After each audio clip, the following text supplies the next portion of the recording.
معروف anchor person اور تجزیہ کار جاوید چودھری نے کہا ہے کہ عمران خان نے اپنی خالق طاقتور فوجی اسٹیبلشمنٹ کے ساتھ جو جنگ چھیڑ رکھی ہے، اس کا اختتام عمران خان کے بھیانک انجام کے علاوہ کچھ نہیں ہوگا، کیونکہ دوسرا فریق کوئی شخص نہیں بلکہ ملک کا سب سے منظم ادارہ ہے۔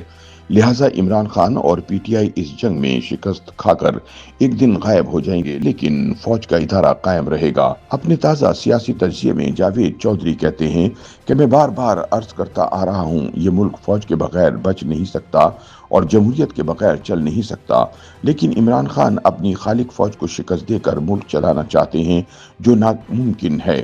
موصوف کی اسی سوچ نے ملک کو تباہ کر کے رکھ دیا ہے۔ میں دل سے سمجھتا ہوں کہ اگر عمران کے سارے جرائم معاف کر دیے جائیں تو بھی اس کی 3 غلطیاں ناقابل معافی ہیں۔ ان کی سیاسی حماقتوں کی وجہ سے دونوں پرانی سیاسی جماعتوں کی مسترد شدہ قیادت دوبارہ ہمارے سروں پر نازل ہو گئی۔ آج اگر نون لیگ پیپلز پارٹی اور ایم کیو ایم اقتدار میں ہیں تو اس کا سارا کریڈٹ بانی کو جاتا ہے۔ دوسرا خان نے پورے ملک کو نفرت کی آگ میں جلا دیا۔ لوگ اب ایک دوسرے کے گلے پڑتے ہیں اور یہ لڑائی خاندانوں میں چلی گئی ہے، اور اس کا تیسرا ناقابل معافی جرم غیر جانبدار میڈیا کا قتل ہے۔ صحافیوں کے پاس اب 2 آپشن ہیں، یہ خان کا ساتھ دیں یا فوجی اسٹیبلشمنٹ کا، اور اس مجبوری نے پورے ملک کا بیڑا غرق کر دیا۔ صحافت ختم ہو گئی اور یہ وہ غلطی ہے جسے تاریخ بھی معاف نہیں کرے گی۔ جاوید چودھری کے بقول عمران کی پیدائش فوجی اسٹیبلشمنٹ کی کوکھ سے ہوئی تھی۔ ان کی پی ٹی آئی بھی ریٹائرڈ فوجی اور انٹیلیجنس افسروں نے بنائی تھی۔ عمران کی باقاعدہ پرورش کی گئی، ان کی امیج بلڈنگ ہوئی۔ 2011 میں احمد شجاع پاشا نے اس کی فنڈنگ کرائی۔ علیم خان اور جہانگیر ترین جیسے خوشحال مینیجر پارٹی میں شامل کرائے گئے اور پھر جماعت کو ملک کی سب سے تگڑی سیاسی پارٹی بنا دیا گیا۔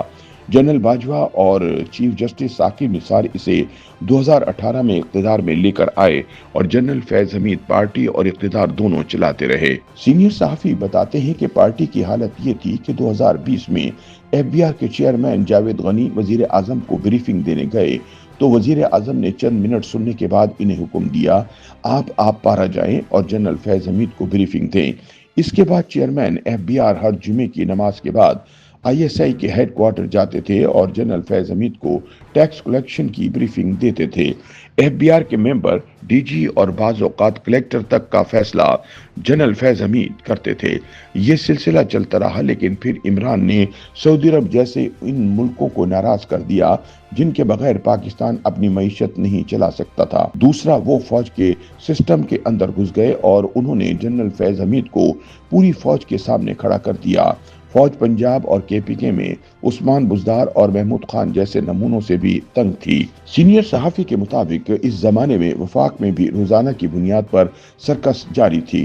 چنانچہ فوج پیچھے ہٹ گئی اور عمران خان کی حکومت گر گئی، لیکن اس وقت بھی قومی اسمبلی اور سینٹ میں پی ٹی آئی کی اکثریت تھی اور پنجاب کے پی کے، آزاد کشمیر اور گلگت بلتستان میں اس کی حکومت تھی۔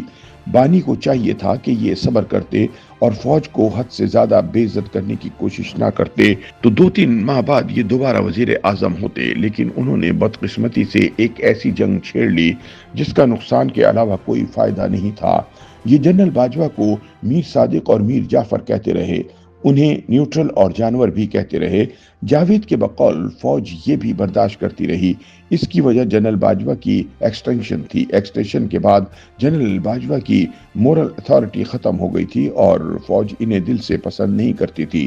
چنانچہ بانی نے جب جنرل باجوہ کو برا بھلا کہنا شروع کیا تو فوج برداشت کرتی رہی، لیکن خان نے اسے فوج کی کمزوری سمجھ لیا اور یہ آگ کی شدت بڑھاتا چلا گیا۔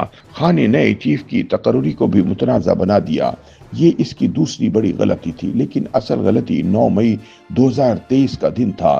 پی ٹی آئی کے ورکرز نے اس دن براہ راست فوجی تنصیبات پر حملہ کر دیا اور یہ وہ غلطی تھی جس کے بعد معاملات پوائنٹ آف نو ریٹرن پر پہنچ گئے اور بانی مکمل طور پر فوج کی حمایت کھو بیٹھے اور پارٹی انتشاری ٹولہ بھی بن گئی۔ جاوید چودھری کہتے ہیں کہ اس کے باوجود خان کو جیل میں کوئی تکلیف نہیں دی گئی۔ پی ٹی آئی بار بار احتجاج بھی کرتی رہی۔ 8 فروری کے الیکشن کے بعد بھی پارٹی نے 5 احتجاج کیے، بلکہ 5 بار وفاقی دارالحکومت پر چڑھائی کی اور فوج اسے بھی برداشت کرتی رہی۔